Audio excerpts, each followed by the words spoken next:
and welcome to Ellen Ruth Soap. I'm Ellen, and today we are making a really fun soap using tallow, and I will share the full recipe down below. It's not going to be 100% tallow, but a lot of tallow is going in there because I found this on Amazon. It is from Essential Depot, and if you're a member of Essential Depot's club or whatever, it's probably a better price there, but I'm not a member of their club, and so I got it on Amazon.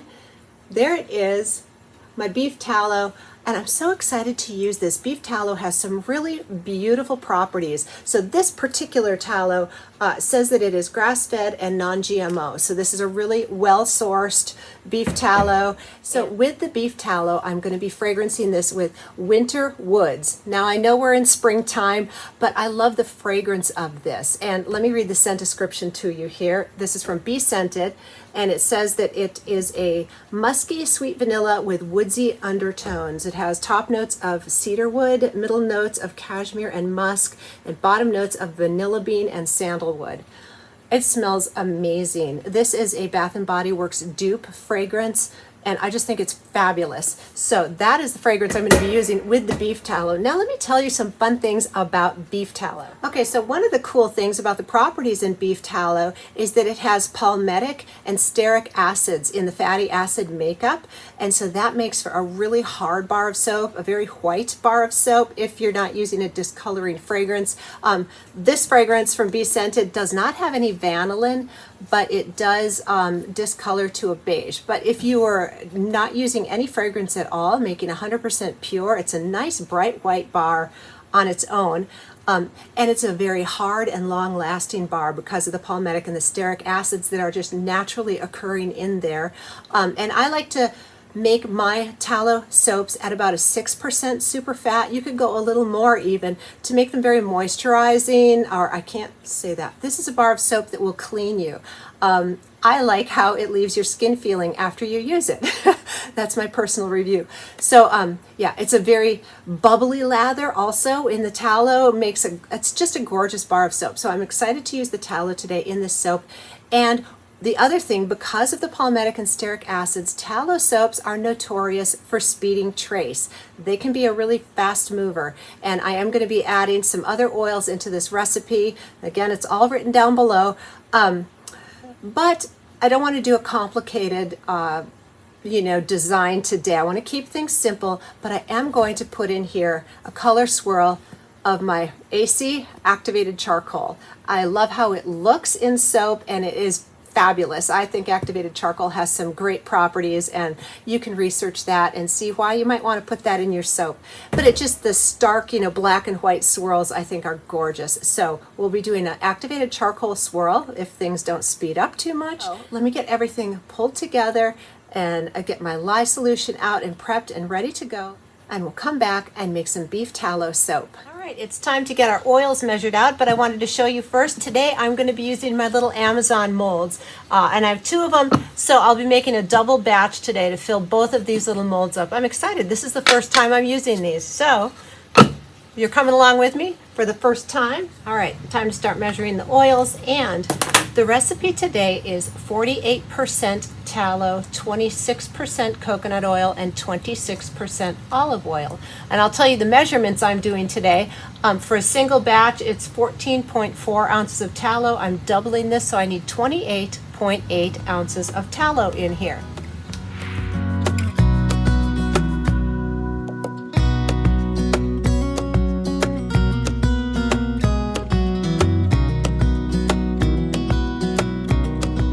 All right, time for the next ingredient, and today I am using, let me move this out of the way, this coconut oil I got from Costco. It's a really nice coconut oil, and I need 7.8 ounces doubled, so 15.6 ounces is what I'm using. I had to switch to a bigger container just because I don't like to mix when it's right up towards the top. So here are the 2 hard oils. I'm going to go get these melted, and then we'll come back and add the olive oil. Right, our hard oils are all melted, and now it's time for the olive oil. And I got this from Sam's Club. It's the best price I've found lately on olive oil, so I get it when I'm there. And again, 26%, so 7.8 ounces for 1 loaf, and I'm doing a double, so 15.6 ounces of olive oil.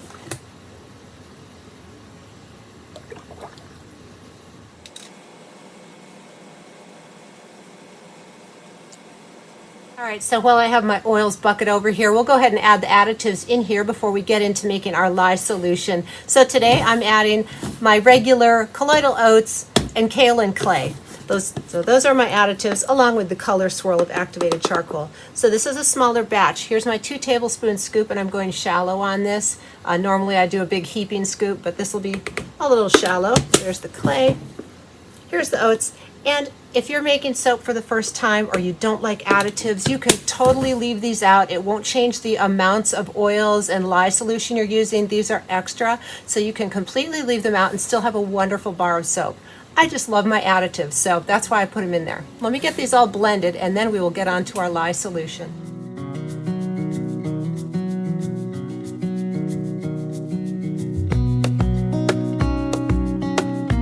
It's time to get our lye solution made, and today I'm doing a 33% concentration, so that's water as a percent of the oils. That's a little bit more than I normally do, but because this can be a fast moving soap, I didn't want to do a really steep discount. So anyway, let's get this measured up. So what I need for my double batch is 20 ounces of water. That's what I'm doing. A single loaf would be 10 ounces of water.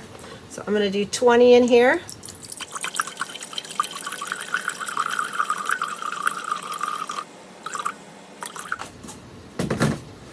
Okay, there's our water, and now I am going to be adding sugar to the water. You don't need to do this. Again, this is an extra additive, and sugar is a lather booster. And this is already going to be a very bubbly lather, but you know, again, I'm a little extra. I love all the extra. Not necessary. I'm going to put in, this is probably about 1.5 teaspoons. Eyeballing it, it's not super precision, and again, you can omit this step if you don't want it. You could also add a little salt in here to harden the bars, but because of the tallow and the hard oils, this is mostly hard oil soap.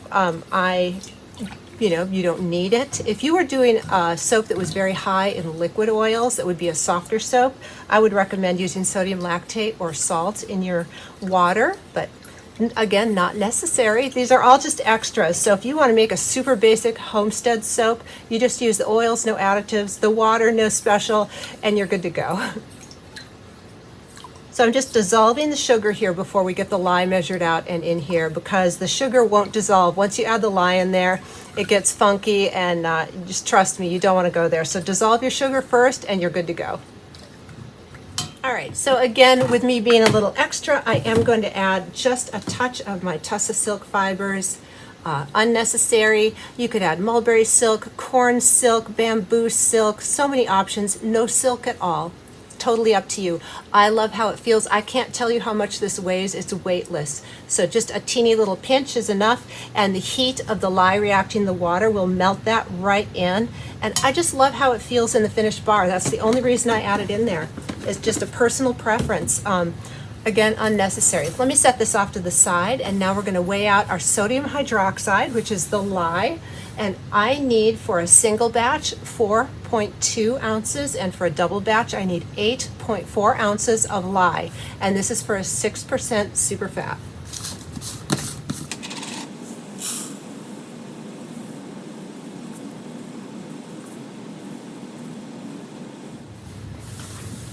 Okay, so here we have it. We have our sugar water with our silk. We have our sodium hydroxide, and all you have to do is plop it in there. Oh, and I should mention that the water I used came from the refrigerator, so it was refrigerator cool when I measured it, and it will get so hot in this pan.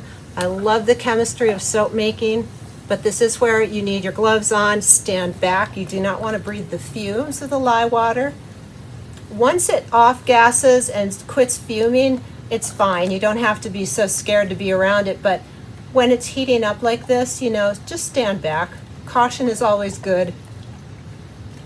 All right, and I stir it until I don't feel any grit on the bottom of the pot. You want to keep stirring until it's 100% dissolved. Then you can leave it to cool. I'm going to go ice bath this personally because I'm impatient. You could make this the night before and just let it cool to room temperature all on its own. Make sure it's in a safe place, or use a pot that has a lid on it, I would recommend, if you're going to leave it unattended. Anyway, there it is. Let me go grab my thermometer and tell you what that heated up to. So So 178, and it's going to get a little hotter even still. And the silk is 100% melted already. It gets nice and hot. So there it is. That's the lye solution. Going to go ice bath this, and we'll come back when it's time to move forward making soap. We're back and we've got everything ready to go and cooled. Let me show you the temperatures on here. So I put my lye water in an ice bath, and we're at 89 degrees there. And let's come over here. 93 on the oils. We are good to go to make this. It's a little warmer than I normally soap, but I'm okay with that today. I mean, it's close enough. I usually soap around 80 degrees, and I'm Fahrenheit here in America. So what I have here is my activated charcoal dispersed in a little bit of light carrier oil, some sunflower oil, and it's not enough to throw the ratios off. It'll just make blending really smooth and easy because I'm not sure how fast this is going to move. And I have my fragrance off to the side here. I will add that last. And I'm fragrancing today at 5% with this Winter Woods fragrance. So for a single batch, that would be 2.2 ounces. And for a double batch, it's 4.4 ounces of fragrance. But please check whatever fragrant or essential oil you're using, the usage rate, so that you are in the margins. Always go by the manufacturer's suggested use rate, or under that, not more than, if that makes sense. And here is my small bucket to do my activated charcoal in. So everything's ready to go. I've got my molds off to the side. And now all we have to do is blend the two together and hope that it doesn't go too fast. I'm hoping. This is a new recipe for me, so we'll give it a whirl.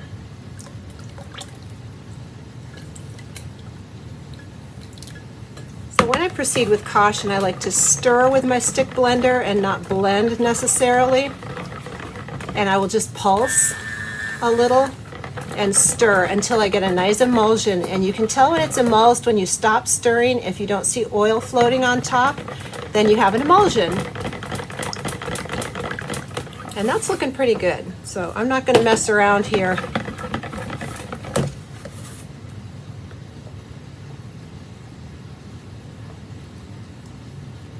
There we go. And now, here's my activated charcoal. I'm not going to use all of this. Yeah, we'll just do like that.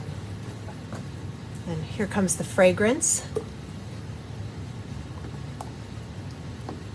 This is a very well behaving fragrance, so that's all good. And I'm going to use my whisk just to see how this is going, and then I will stick blend. But whisk is always a good starter. It doesn't look like it's speeding up, so I'm very happy.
It's the next day. It's been about 24 hours and here we are.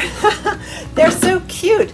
I do see a little bit of discoloration going on, and that was, you know, I was expecting that with the fragrance, and I didn't use any titanium dioxide.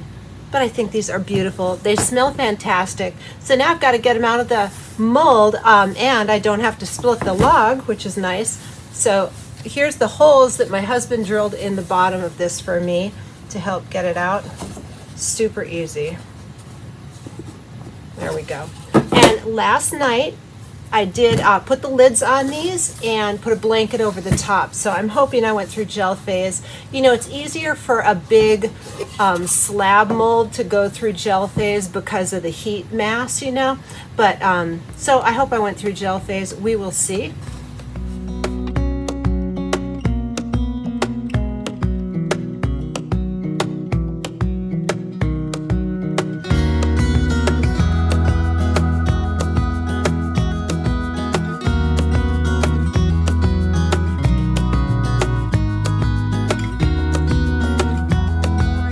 Back with the lovely Olga, and it's time to cut my first loaf here, and this is very soft. I have talked about this a few times. This was a really slow moving fragrance in this recipe, and I don't know if it was just a combination of the recipe and the fragrance or just the recipe. This took forever to blend to get up to even a light trace. I didn't film all the blending because I figured that was kind of boring. I don't know if you guys, do you want to see when I blend and blend and blend and just fast forward through that, or I just cut that footage out because it took forever. And then because it's such a slow moving fragrance, it was soft when I took it out of the mold today. I probably could have waited another day and let this sit in the mold for 48 hours. If you have a slow moving fragrance and you know it takes a while to trace, you might want to do that. Just postpone unmolding for an extra day. So I bonked up the corners of this because it is very soft. So let's just cut in here and see what we've got.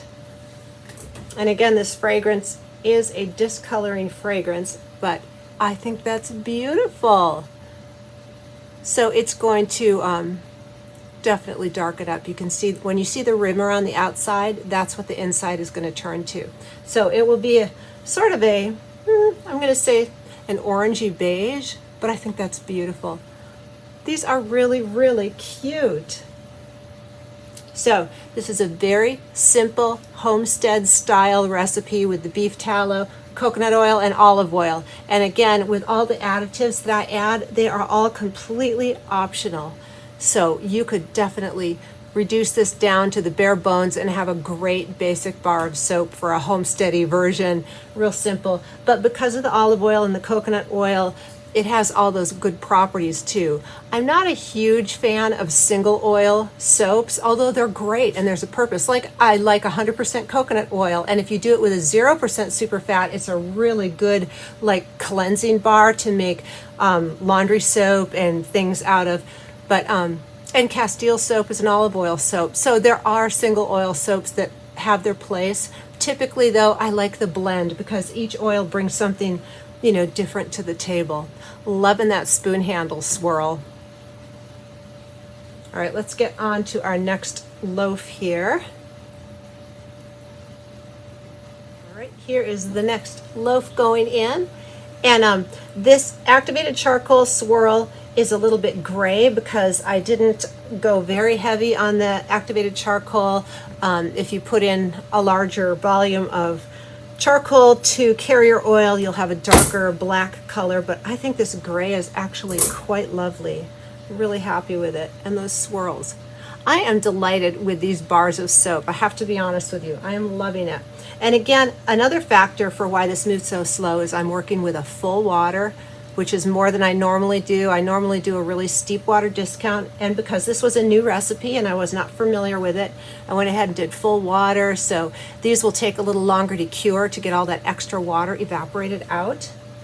All the little details factor in when you're making a soap.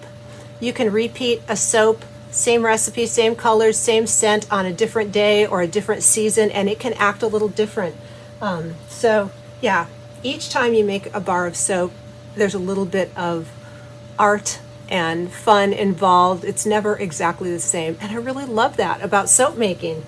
It's so fun. So because these are soft, I'm going to wait probably a day or two before I come in and bevel. And here is my new issue. My soap stamp is made for a tall, skinny bar. So I'm going to see if it's going to fit on here. I may have an issue. Maybe I'll do a diagonal. I don't know. We will get to that when we do, but I am going to let these sit for a day or so before I come back and bevel. And I will I will talk through the beveling and the stamping when we get there. Normally I just put music on and stuff, so I will not say my goodbyes to you now. I'm gonna let these sit and we'll talk more after these have firmed up a little bit more, because that stamping is quite an aggressive action on a soap bar. You know, you're whacking it with a mallet, so I want these to be a little sturdier for that. So we will see you in a couple of days. All right, it's the next day and it's time to bevel and stamp these bars, and I'm really surprised at the migration hasn't actually come in here. It's just keeping this orange rim around it, which is fascinating to me. It'll be interesting to see if it's going to migrate more or just stay with the rim around it. It's kind of a cool effect, but you know, whatever. Let's get in here and bevel this with my vegetable peeler, pretty low tech. And let's see where we can fit this stamp on here. So the mold did have a little bow in it here, but this side is flat. So let me see if I can fit this up here. This is wetted with rubbing alcohol already, and it looks like it's gonna fit the stamp. Yay, let's give it a shot. Ooh, sunk in there, it's still really soft. But we got the stamp on the side. I'm super happy about that. These are so cute. All right, so now I'm going to bevel them all up and set them up here on my, I use this little chopping block because it feels a little sturdier than doing the stamping right on the metal table. So that's why I use this block. But let's get on to getting the rest of these beveled. Okay, so what I do is I just get all of them beveled at once. Sorry, that's off the screen. Here you go. And then I line them up on the chopping block so they're all ready to go.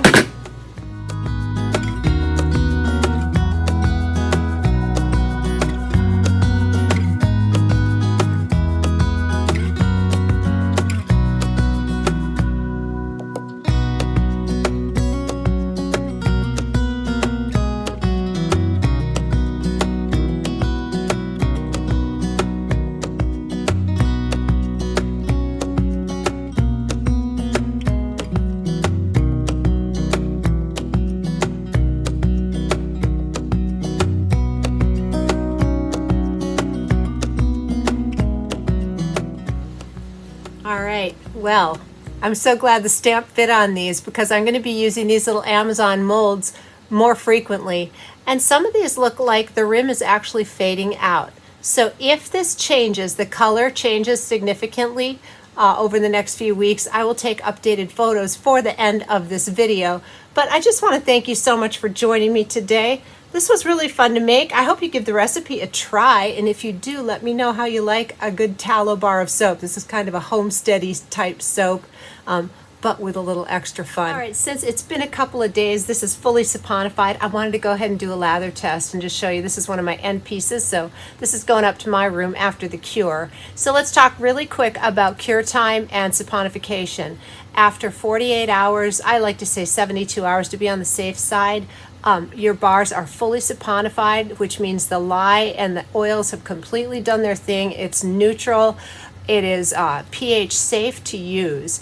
But the cure time is all the extra water evaporating out of the soap so that it's nice and hard and long lasting. So they're two different things. And I like to cure my soaps for about 4 to 6 weeks, thereabout. Whenever they quit evaporating off water, I weigh them and see, and when the weight is stable, it's fully cured. It's usually between 4 and 6 weeks for me. I throw them over on my curing rack, and they sit there and just finish drying out. And that way, I just want people to have a nice long-lasting bar. But anyway, all right, let's give this a lather test, and then we'll do a pH strip on the soap and see what the pH is after a couple of days here. So nice warm water here. And oh, nice. It immediately starts getting big bubbles. Love that. This fragrance smells so good. All right, let me set this off to the side here. Beautiful big lather. So it's nice and dense right now. If you add a little bit of water to it, it's going to turn big fluffy lather there. Look at that. That's gorgeous. Creamy. It feels great. I love it. So now let me grab my pH strip here. So I'm going to work a little lather up here on the soap. We're going to grab our pH strip and put it on there. All right. So let's All right, so here is our pH strip reader, and here is our strip, and we are right in there at, looks like about an 8. Yeah, I'd say, yeah, I'm calling it an 8, which is perfect for soap. That is a perfect bar soap pH, and this is and this is after a couple of days. So this is a fabulous soap. I love this recipe. I really hope you give it a try. And if you did try making your own Homestead Tallow bar, I would love to hear how you liked it. And if you made any tweaks to it, what you chose to do. It's a very simple recipe. It can be as simple and as complicated as you want to make it. But anyway, it's got a great lather. I'm loving this. I'm going to enjoy having this upstairs in my bathroom. It feels really good. So thank you so much for joining me today. I hope you have a wonderful day.